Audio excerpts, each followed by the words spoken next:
know what's funny? I label myself as Mad Hatter Patrick, and I haven't talked about this Wonderland for a while. Guess it's time to go down the rabbit hole and through the looking glass. It is inevitable that Alice in Wonderland is known for having the weirdest dream about a little girl following a white rabbit to a strange world. However, since the story has been adapted across media like film, television, and even video games, they all share the same structure and usual oddities with some slight differences. As you guessed, the one adaptation that is the most famous and recognizable is the 1951 Disney film. The reason why this version has the most memorable storytelling of the book is for its colorful animation and bringing characters like the Mad Hatter, the Cheshire Cat, the Queen of Hearts, and more to life. But it's not just the characters that makes Wonderland surreal, it's everything else around it. Many of the locations like the Rabbit Hole, the Tea Party, and the Tulsi Woods present all kinds of oddities in all shapes and sizes. You can have the Dodo hosting a race where nobody wins or loses, a bunch of talking flowers singing a song about themselves, or have a tea party with the Mad Hatter, March Hare, and Dora Mouse to have an unbirthday party. Twinkle, twinkle, little bat, how I wonder what you're at. The weirdest thing about Wonderland is that all the things that Alice comes across seem strange to her, but normal to everyone else. And what's even weirder is that everything it presents is just the icing on the cake, and we get the cherry on top at the end of the movie. In most versions of Alice in Wonderland, it wraps up with Alice growing big for eating a mushroom or cake in front of the Queen's court, and then the dream ends with either her being surrounded by cars or have the place crashing down.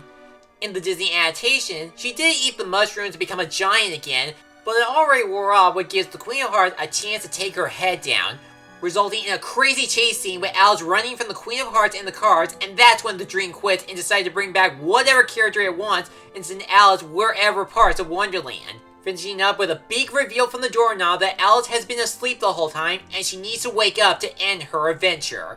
There's no way else to say it, but Wonderland's living in a world of its own, and once you enter it, you can't help that. After all, like the Cheshire Cat says, most everyone's mad here.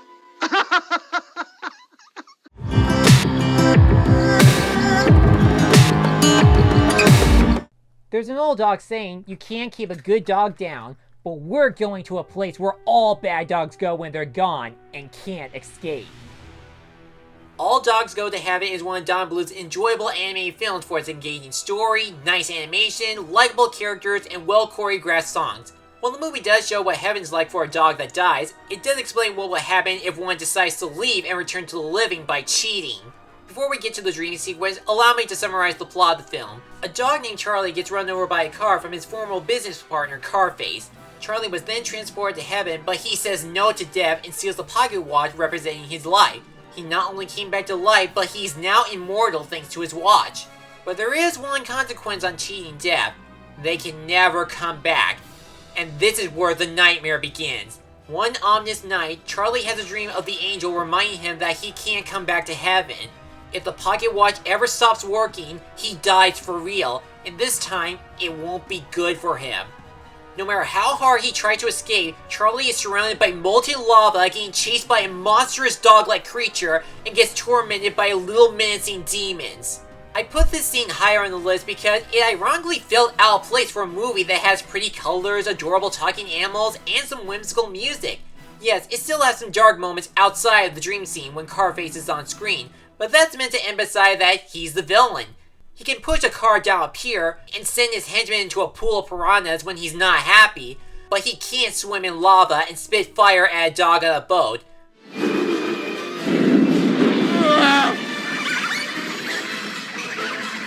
Some of the imageries from the nightmare do come back later after Charlie saves Anne-Marie in the end, but the dog angel arrives to remove some of it and gives Charlie his place back in heaven for his noble sacrifice. It was a touching finale from a serious climax, but the nightmare sequence was an unforgettable, scary moment in the movie. This is a dream that Charlie doesn't want to come back. Did you have a bad dream? Was it a monster? Did it bite?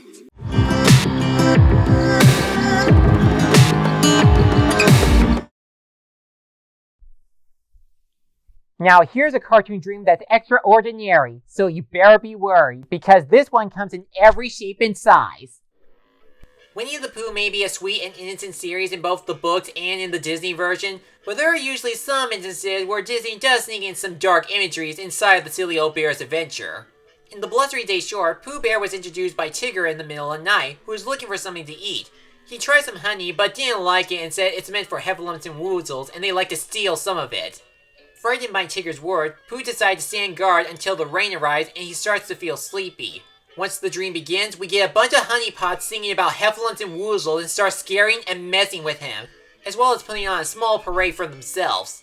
While Pink Elephants on Parade was a trippy scene from Dumbo, we never actually see Dumbo or Timothy throughout most of the sequence. In the many adventures of Winnie the Pooh, you do see what is happening to Pooh in his dream.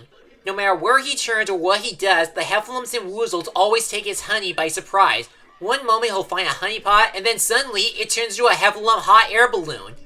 Each of these creatures present a mischievous behavior and gives out a sense of unpredictability. They can change their colors, sizes, appear or disappear, or even change themselves into a heffalump, woozle, or sometimes both. Because they come in every shape and size. Outside of the song, some heffalumps and woozles do make appearances in other Winnie the Pooh projects like the Heffalump movie or in the Saturday morning cartoon. There are a few notorious enemies from the show like Stan and Hev as honey robbers, but some like Junior Heffalump's family, Wooster, and Lumpy are actually good allies to Pooh and the gang. But to this day, the song is still being played on the official soundtrack and in the theme park ride. They're in, they're out, they're all about, they're far, they're near, they're gone, they're here. This is a dream song that's very confusal. Now before we get to number 1, here are some honorable mentions.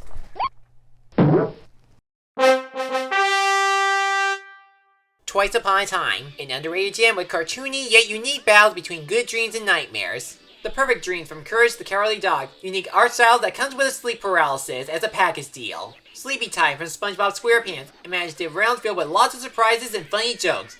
Donald's Goofy World from Mickey Mouse Works. One Goofy is good enough for this world, but lots of them it's just too much. Elm Street Babies from Muppet Babies. Gonzo dreaming in a beaver sitcom is weird, but not as weird as Rolf turning into a human. Gloom and Gloom from My Little Pony. Crazy what-if scenarios along with a good moral of accepting who you are. The Clown Nightmare from Brave Little Toaster. Although it's only a minute, it's the one thing along with the wordless song that people will never forget. Dream a Little Dream from The Grim Adventures of Billy and Mandy. Trippy Nightmares that acts as an homage to Fantasia. Through the Mirror from Mickey Mouse. Everyone digs a dancing mouse in Wonderland. The Big Snooze from Bugs Bunny. Elmer Fudd just can't win, not even his dreams.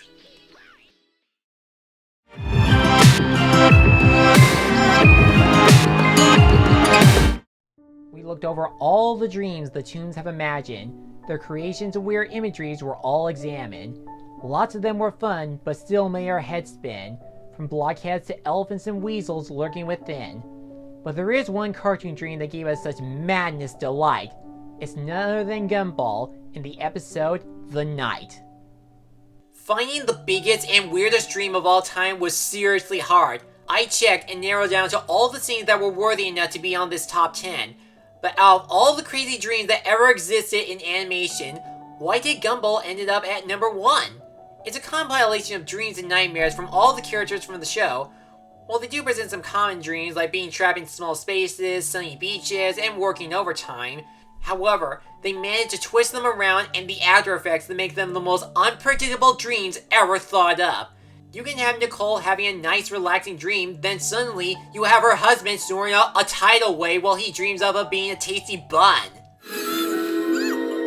I'm a bun, I'm a tasty, tasty bun to be baked and eaten. Oh, how fun! If that's not enough, what if Duke learned to speak normally instead of beatboxing while the others communicate as other instruments? And then you got the Robinson fighting each other and going Super Saiyan, Banana Joe chasing his own butt like a dog, Susie freaks out that she was a fictional character and being played by a pretty actress, and the most disturbing dream is Anais being turned into a doll and her favorite doll ends up playing with her in torture. Never. That was my dream. Even the things that happen outside of the dream become hilarious and crazy, like Larry going Inception for overworking too much, and Hector the Giant dreaming he's happily small while sleepwalking and stomping the whole city. It just goes to show that as loony as Elmore is and everyone that lives there, all of those dreams still present a lot of enjoyment of the show and endless possibilities of what kind of dreams will occur, even for those we are already familiar with. From different endings to new elements added to reactions after waking up from them. This dream episode still adds all kinds of crazy imageries, jokes, and animation styles to keep the imagination fresh. And that is why I think The Knight from the Amazing World of Gumball is the #1 weirdest cartoon dream. If you don't believe me this episode was mad enough, maybe it's time to wake up from that slumber.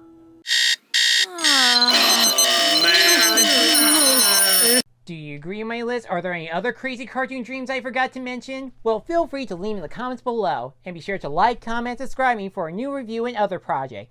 I'm Mad Hatter Patrick. Now if you'll excuse me, June is coming, and it can only mean one thing: Disney Video Games Month!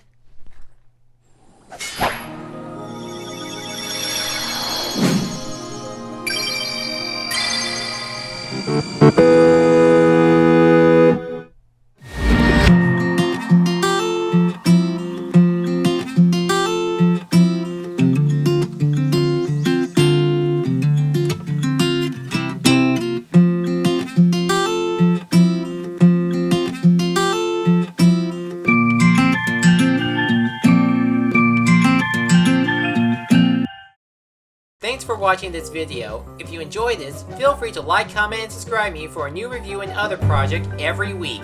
I'll see you soon.